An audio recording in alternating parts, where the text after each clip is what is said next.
سلام كما يتصنحوا كبرات تخطاتلتنا زي بايتنا ميديا ايو نزي ساعة زحرنا يوم حدش زيناتات حيزنا مسئنا لنا وانا وزخونو زيناتاتنا بقوانا نخبط حكم حدش تزخونكم سبسكرايب مقبارا يترسعو شير لايك بمقبارا ونكتتوابعنا بخبرنا عدم اب معراب تقراي زي تجمرا قلع سقومتي سراوي تقراي وصاناي سفرا مقوص ارم كابيشان قلقوم وزترخبا سبار زينام አዋጅ ክልል አምሓራ ብልዕሊ ትግራይ ሰራዊት ሱዳን ወተሃደራዊ መሰልጠኒ ኢትዮጵያ መቆጻጸሩ ዳግማይ ወጊ ኢራንን አሜሪካን ዝመልከት ዘወፀ ህጹጽ ሓበሬታ ሰጎምቲ ኤርትራ ብልዕሊ ኢትዮጵያ ምሕፀንቲ አብይ አሕመድ ንሕወሓት ክብራትና ናይ ዚኦምን ናይ ካልኦትን ብርክት ዝበለ ምዕባለታትን ክነካፍለኩም ኢና ክትከታተሉና ብኽብረና ዕድመኩም حجي استرخب سبر زينا كم زغلصو حيلታት ጽምዶ ዓብይ ዓወት ከም ዝሓፈሰ ተፈሊጡ ሓብራት ዓረብ ኤምሬት በሻንጉል ጎመዝ ሚሊዮን ዶላር አውጽያ ዝሃነጸተ ወተሃደራዊ መሰልጠኒ ሰራዊት ህጹጽ ደገፈዋ በኃይለ ሱዳን ሙሉእ ከም ዝዓነዋ ዝተረኸበ ሓበሬታ ይረድም እተ ስፍራ ዝዓነዋ በኃይለ ድሮን ሱዳንን በመካናይዝድ ኃይለ ሱዳንን ከም ዝኾነ ተገሊጾም ሰራዊት ሱዳን ኣብ ብዙሓት ግዛታት ብሉ ናይል ዝነበረ ኃይሊ RSFን መሻርኽትን ምድምሳስ ሲዒቦ ኣብ ቤሻንጉል ጎመዝ ዝነበረ ወተሃደራዊ መሰልጠኒ ስፍራ ጥራሕ እንተይኮነስ እቲ ኣብቲ መሰልጠኒ ስፍራን ከባቢኡን ዝነበረ ኃይለ ውን ሙሉእ ከም ዝተደምሰሰ ሕጂ ካብቲ ግንባር ዝተረኸበ ሓበሬታ ይረድም اتوقع بجنرال البرهان زمرح سراوي السودان زمرح زلا مخانو زفلت اكو انتخونا حيلتات صمدقن وساناي قدي تصوت كم زلو زترخب حبريتا يردم ابي احمد بارلمان حيلتات صمدو زمكت اخل حيلن بقعتنا لنا انت بلكو وتهدراو ليقاونت جن ابي احمد بارلمان زقرب مدره ناي تسفا مقراص مدره كم زخنن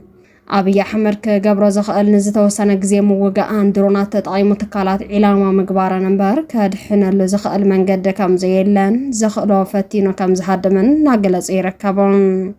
አብይ አሕመድ ኣብቲ ኣብ ፓርላማ ዘቕረበ መብርሂ ኤርትራ ዋና ናይ ስልጣን ሓደጋ ገይሮ ዘቕረባ ኮይኑ ሚኒስተር ሓበሬታ ኤርትራ የማነ ገብረ መስቀል ድማ ንብልጽግና ተሪር መልሲ ሂባላ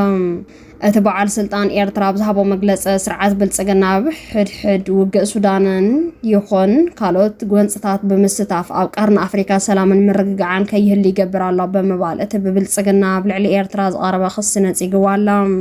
እዚ ከም ዘይለና ሃለወ ሰራዊት ኤርትራ ብምዕራብ ትግራይ ወሳናይ ስፍራ ከም ዝተቆጻጸረ ተፈሊጡ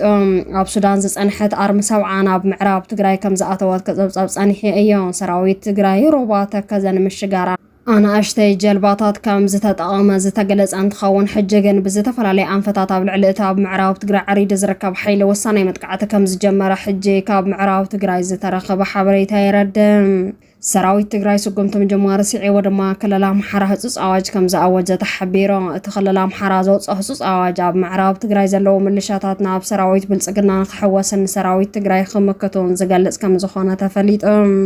اتي تأزازة محلالفة كاب كل أمحرا بوليس كوميشن انتخونا بكل ورداتات زلو أبالات بوليس ناب سراويت بالسقنا كحوسة تأزاز هبالام اتي ممرحيا بمعراب تقراي نزلوا ورداتات كوتا زقمت انتخون بز مسارات ونك افتح مورا 500 وكاب زلوا بوليس حيلي وردا والقايت 400 وكاب زلوا حيلي اتنز ترفا ورداتات دمو 300 كاب زلوان حيلنا بسراويت بالسقنا نخل أخك أطين تأزاز كم زهابة زترخبة مشتروا حبريتها يردم بتماسا لزين أبي أحمد أب معراف تقراي زركب سراويت النادالو وزس أنحن تخون حج دما دقس بمدقاس نايمود أتابع له بمخبارنا بدفع كم زأتوز ترخبة حبريتها يردم إذا كم زي لنها لو سراويت تقراي بحمورا بزوس لزلو الساناي متقعته دفعات بمسبار والساناي سفرا كم ستوصات أرد حبيرم كافل فلاز ترخب حبريتا كم زقلت أوت امرات أرم 7 عبي عوتي مزقب كم زلان ورارين عمتات حيز وزن برا سفرا كم زتمنزع انت قليس بخالوت قزاتات معراو تقراي وان كبير وقي كاير كم زلا زحبر اتام في الفلات اتياب معراو تقراي زلا ورا رحي لقن ايدن مهاب زتدالوان نايمو وقا مورال زيبلن كم زخونه زترخب حبريتا يردم في الفلاتارات كيلو كم زحبر وسرعة أورنات معراب تقراي كاب حمل حدك ساو حمل حموشتاب زولا جزي كم زجمر قليس أمان لهم كاب تقراي زترخبت وسخ حبريتا كم زقلت أو سراويت تقراي ونزت ورا رقزاتنا مملاس مدلوات كم زود أن كاب عليك صاب تحت باب درجة كم زوسنا انت فليت ኣብዚ ሕጂ እዋን ኣብ ዓዲ ግራት ኣብ ልዕሊ ዝነብሩ ተመዛበልቲ ብዘጋጠመ ጥምየት ምኽንያት ብዙሓት ከም ዝሞቱ ዝተረኸበ ሓበሬታ ይረድእ። ብተመሳሳሊ ዜና ኣብ ካልኦት መፅለሊ ዘለዉ ተመዛበልቲ እውን ብስእነት ምግቢ ይሞቱ ከም ዘለዉ እንዳተገለጸ ይርከብ። ስለዚ ድማ ሰራዊት ትግራይ ኣብ መዕቆቢ ማእኸላት ኮይኑ እናሞተ ዝርከብ ህዝቡ ንምድሓን ሕጂ ትኽክለኛ ግዜ ከም ዝኾነ ሊቃውንቲ ፖለቲካ እናገለጹ ይርከቦም። ኣብይ ኣሕመድ ሕወሓት ዝተበተነ ሕሩጭ ኮይና እያ ድሕሪ ሕጂ ናብ ፖለቲካ ኢትዮጵያ እትምለሰሉ ዕድል የብላን ክብል እንተጸንሐ እኳ ሕጂ ግን ምስጢራዊ ሽማግለታት ናብ መቐለ ብምልኣኽ ንሕወሓት ንደራደር እናበለ ከም ዝርከብ እንዳተገለጸ ይርከብ። ይኹን እምበር ኣብይ ኣሕመድ ግዜ ንምግዛእን ጽምዶ ንምፍራስን ክጥቀመሉ ደልዩ እምበር ትኽክለኛ ዕርቂ ከም ዘይደሊ ዝፈለጡ መራሕቲ ሕወሓት ምዕራብ ትግራይ ሙሉስልና እሞ ብድሕሪኡ ናብ ድርድር ክንቀርብ ብዝብል ንምሕፀንቲ ኣብይ ኣሕመድ ይነጽግዎ ከም ዘለዉ ዝተረኸበ ምስጢራዊ ሓበሬታ ይረድእ። እዚ ከም ዘይለንሃሎ ኣሜሪካን ኢራንን ዳግማይ ናብ ኩናት ከም ዝኣተዋ ተሓቢሩ ኢራንን ኣሜሪካን ናይ ስምምዕነት ሰነድ እንተተፈራረማ እኳ ወሰንቲ ነጥብታት ከም ዘይተስማዕምዓን ናብ ዳግማይ ጦርነት ከምርሓ ከም ዝኽእላ እንዳተገለጸ ዝጸንሐ እንትኸውን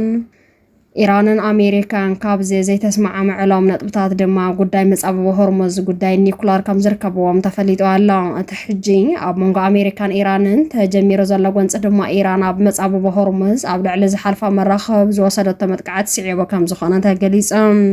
ፕሬዚዳንት ትራምፕ ኣብ ኣኼባ ኣባላት ኔቶ ንምስታፍ ኣብ ቱርኪ ኮይኑ ኣብ ልዕሊ ኢራን መጥቃዕቲ ንኽፍጸም ብዝኣዘዘ መሰረት ኣብ ልዕሊ ኢራን ኣብ 80 ወተሃደራዊ ስፍራታት መጥቃዕቲ ከም ዝተፈጸመ ተፈሊጡ። እቲ መጥቃዕቲ ኣብ ሲቪላዊ ወደብ ኢራን እውን ከም ዝተኻየደ እንዳተገለጸ ይርከብ። ኢራን ብወገና ኣብ ኩዌትን ባህረይን ኣብ ልዕሊ ዝርከቡ 85 ወተሃደራዊ ማእኸላት ኣሜሪካ መጥቃዕቲ ከም ዘካየደት እንዳተገለጸ ይርከብ። ኢራን ምስ ኣሜሪካ ርክብ ኣብ ልዕሊ ዘለዎም ትካላት እውን መጥቃዕቲ ከም እትቐጽል ኣፍሊጣ ኣላ። መራሕቲ ኢራን ኣብ ልዕሊ ኣሜሪካን እስራኤልን ስጉምቲ ከም ዝወስዱ ዝገለጹ ኣብ እዋን ስነ ስርዓት ቀብሪ ነበር ፕሬዚዳንት ኢራን ምዃኑ ይፍለጥ። ኣሜሪካ ነቲ ኢራን ዝወሰደቶ መጥቃዕቲ ፈጺሙ ተቐባልነት የብሎን ብምባል ነቲ ዝሓለፈ ወርሒ ዝተፈረመ ናይ ምቁራጽ ተኹሲ ስምምዕ ብዝጠሓሰ እየ ክትብል ኮኒናታ ኣላ። ስለዚ ተኣሳሲሮ ሚኒስተር ገንዘብ ኣሜሪካ ንኢራን ሂብዎ ዝነበረ ናይ ነዳዲ መሸጢ ኣገዳ ምልዓል ፍቓድ ብወግዒ ሰሪዝዋ ኣሎ።